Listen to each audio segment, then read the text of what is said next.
દરેકને તમારી સાથે રહેવું ગમશે. અત્યારે અહીંયા એક પણ કીડી દેખાતી નથી, પણ એક સાકરનો કટકો મૂકીએ તો હમણાં અડધો કલાકમાં 25-50 કીડીઓ ભેગી થઈ જાય ને. સમજો એ કીડીઓ જે ભેગી થાય છે સાકરના કટકાના આકારને જોઈને નહીં. It doesn't have a shape. એ સાકરના કટકાના કલરને જોઈને નથી આવતી, કારણ કે સાકરના કટકાને કોઈ કલર નથી હોતો. એ સાકરના કટકાના ફ્રેગ્રન્સને જોઈને નથી આવતી કીડીઓ. સાકરના કટકાને કોઈ સુગંધ નથી.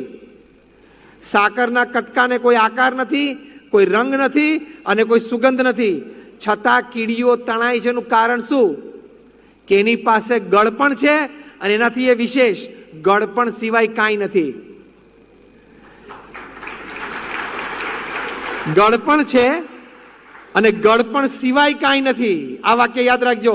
એમ તમારું થિંકિંગ જો ડિફરન્ટ, થિંકિંગ જો હાઈ અને થિંકિંગ અન્ય માટે, એ પણ સુખી